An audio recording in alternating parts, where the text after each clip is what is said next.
அஸ்ஸலாமு அலைக்கும் வரஹ்மத்துல்லாஹி வபரகாத்துஹு.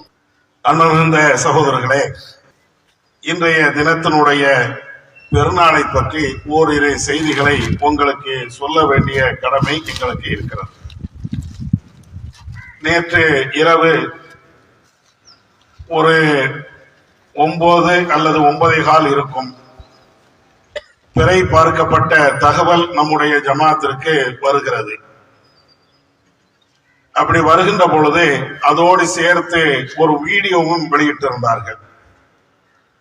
யாரெல்லாம் பிறையை பார்த்தார்களோ அவர்கள் இறைவன் மீது சத்தியமிட்டு நாங்கள் பிறை பார்த்தது உண்மைதான் என்று சொல்லி அந்த வீடியோவையும் வெளியிட்டிருக்கிறார்கள். இந்த தகவல் நமக்கு வந்த மாத்திரத்திலே கோயம்புத்தூர்லையும் நாகர்கோயில் பகுதிகளிலையும் நம்முடைய மாவட்ட நிர்வாகிகளை அழைத்து எவர்கள் பிறையை பார்த்தார்களோ அவர்களிடத்தில் நேரடியாக சென்று நீங்கள் பார்த்த தகவல் உண்மைதானா அல்லது அந்த சாட்சியத்தில் ஏதாவது குளறுபடிகள் இருக்கிறதா என்பதை எல்லாம் விசாரித்து அதற்கு பின்னால் அவர்களிடத்திலேயே ஒரு ஒப்புதல் வாக்குமூலம் பெற்று அது வீடியோவாக ரெக்கார்டு செய்யப்பட்டு அதன் பின்னால் நம்முடைய ஜமாத்தின் சார்பிலே இரவு ஏறத்தாழ ஒரு 10:15 அல்லது 10:30 மணிக்கு அறிவித்திருந்தோம். இப்படி அறிவிக்கப்பட்ட மாத்திரத்திலே நம்ம இருக்கக்கூடிய சில சகோதரர்கள் 2 முக்கியமான கேள்விகளை முன்வைத்தார்கள். நீங்கள் ஏன் தாமதமாக பிறையை அறிவிக்கிறீர்கள் என்ற அந்த கேள்வி. நாம் பிறையை தாமதமாக அறிவிக்கவில்லை. முதலிலே 8 மணி வரையும் எதிர்பார்த்தோம். பிறை பார்க்கப்பட்ட தகவல் வரவில்லை, எனவே பிறை பார்க்கப்படவில்லை என்ற தகவலை சொன்னோம். அதற்கு பின்னால் பிறை பார்க்கப்பட்ட தகவல் நமக்கு கொஞ்சம் தாமதமாக கிடைக்கிறது. கிடைத்த மாத்திரத்திலேயே ஏனோ தானோ என்று நாம அதை உதாசீனப்படுத்திவிட முடியாது. ஏன்னா மார்க்க விஷயத்திலே அலட்சியம் காட்டுவது ஒரு மூமினுடைய பண்பாக இருக்க இயலாது. அந்த அடிப்படையில் பார்த்தவர்கள் சொல்கின்ற அந்த தகவல் நமக்கு தாமதமாக கிடைத்தாலும் அந்த தகவல் ஊர்ஜிதப்படுத்த வேண்டியது ஒரு மூமினுடைய கடமை. அந்த அடிப்படையில் அந்த தகவலை ஊர்ஜிதப்படுத்தி நாம அறிவித்திருக்கிறோம். அடுத்து 2வது விஷயம், தாமதமாக பிறை பார்க்கப்பட்ட தகவல் நமக்கு வருகிறது என்றால் இது ஏதோ நேற்று இன்றைக்கு வருகின்ற ஒரு செய்தி அல்ல. நபியுடைய காலகட்டத்திலேயும் இப்படி தாமதமாக வந்தது. நபி அவர்கள் அதை ஏற்றும் இருக்கிறார்கள். அல்லாஹ்வுடைய தூதர் இதே போன்ற ரமலான் மாதத்திலே 30வது பிறை இருக்கக்கூடிய அந்த நேரத்தில் நோன்பு வைத்துக் கொண்டிருக்கிறார்கள். அப்பொழுது வாகன கூட்டம் ஒருவர் வருகிறார்கள். அவர்கள் சொல்கிறார்கள், நேற்றைய தினத்தில் நாங்கள் பிறை பார்த்து விட்டோம் என்று அவர்கள் சொல்கிறார்கள். உடனே நபி அவர்களை பார்த்து, நீங்கள் நாளைய தினத்தில் உங்களுடைய பெருநாள் திடலுக்கு சென்று நீங்கள் பெருநாள் தொழுகை நடத்துங்கள், இப்பொழுது நோன்பை விட்டு விடுங்கள் என்றெல்லாம் நபி அவர்கள் சொல்கிறார்கள். ஏறத்தாழ நேற்று பார்க்கப்பட்ட அந்த பிறை தகவல் இன்றைக்கு வருகிறது, அதுவும் மாலை நேரத்தில் வருகிறது. இந்த பிறையை கூட நபி அவர்கள் ஏன் தாமதமாக என்று வந்து சொன்ன, ஒரு நாள் கூட லேட்டா என்றெல்லாம் ரசூலுல்லாஹ் விமர்சனம்னா பண்ணல. தகவல் கிடைக்கவில்லை, நமக்கு தாமதமாக தகவல் கிடைக்கிறது என்று எண்ணி நபி அவர்கள் காட்டி தந்த வழிமுறை அதை ஏற்கிறார்கள். நோன்பு வைத்தவர்களை நோன்பை விடுங்கள் என்று சொல்கிறார்கள். அப்பொழுது சாயந்தர நேரம் பெருநாள் தொழுகை தொழ முடியாது என்பதனால் அடுத்த நாள் நீங்கள் பெருநாள் தொழுங்கள் என்று சொல்கிறார்கள். எனவே இந்த ஹதீஸின் அடிப்படையில் இந்த தாமதமாக வருகின்ற தகவலை ஏற்க வேண்டும் என்றுதான் நமக்கு இஸ்லாம் போதிக்கிறது. எனவே இப்பொழுது நமக்கு ஏதோ ஒரு நாள் 24 மணி நேரம் அல்லது 30 மணி நேரம் கழிச்சு இந்த தகவல் வரல. மிஞ்சி போனாச்சுன்னா ஒரு 7 மணி 8 மணிக்கு தகவல் வரணும். அதனால ஒரு 9:30 வருகிறது. ஒரு 1 மணி நேரம் 1.5 மணி நேரம் அல்லது 2 மணி நேரம் கழிச்சு வருகிறது. இவ்வளவுதான் தாமதம். இந்த தாமதம் மார்க்க அடிப்படையில எதிரான ஒன்று அல்ல. இப்படி அவர்கள் லேட்டாக சொல்லிவிட்டார்கள், எனவே ஏற்றுக்கொள்ள மாட்டேன் என்று பிடிவாதம் பிடிப்பது ஒரு மூமினுக்கு அழகல்ல. நபி அவர்களுடைய சுன்னத்தை நபி அவர்கள் கற்று தந்த வழியின் அடிப்படையில வாழ வேண்டும் என்று விரும்பக்கூடியவர்கள் யார் என்றுதான் பார்க்கணும். சொன்னவரும் மூமின் தானா? மூமின் தான் பார்த்திருக்கிறார், முஸ்லீம் தான் பார்த்திருக்கிறார், அவ்வளவுதான். அதுக்கு பின்னால அவருடைய சுயசரிதை எல்லாம் நம்ம நோண்டி பார்க்க வேண்டும் அவசியம் இல்லை. சொன்னவர் நம்பகமான ஒருவர், எனவே அவருடைய தகவல் நம்ம ஏற்றுக்கொள்ளலாம். பார்க்க வேண்டிய நேரத்தில் தான் பார்த்திருக்கிறார்கள். பகல்ல அவங்க பிறைய பார்க்கல, சாயந்தரம் 4 மணிக்கோ மதியம் 2 மணிக்கோ பிறை பார்த்ததாக சொல்லவில்லை. மகரிப் நேரத்தில் தான் பிறைய பார்க்க வேண்டும்.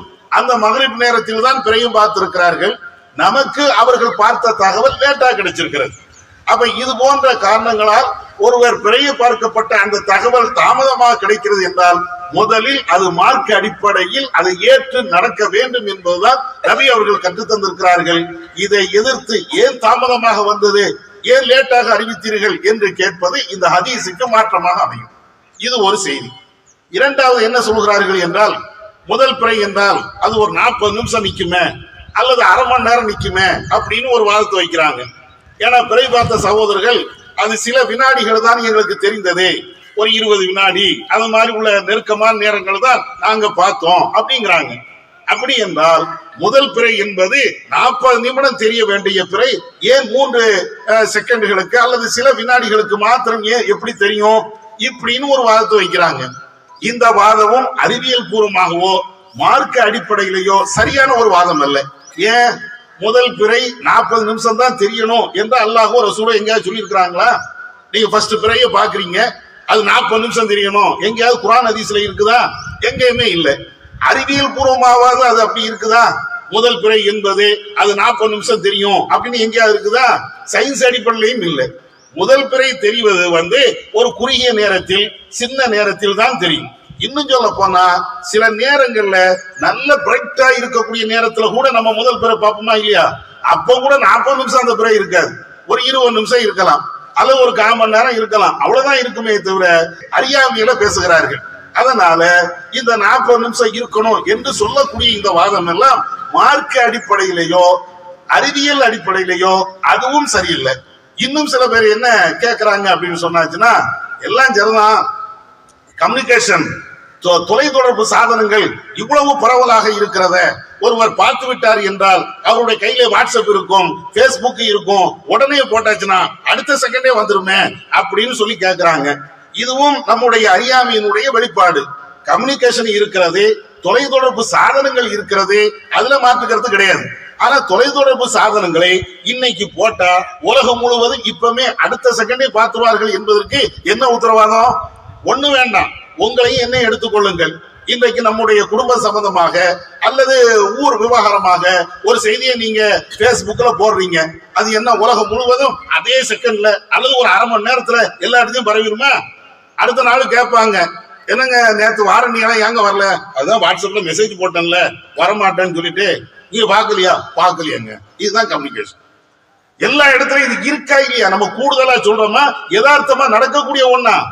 வாட்ஸ்அப்ல ஒரு செய்தி போட்டிருப்பாரு, பேஸ்புக்ல ஒரு செய்தி போட்டிருப்பாரு, நமக்கே தெரியாது. அடுத்த நாள் கேட்போம், என்னங்க இல்ல தெரியலங்க.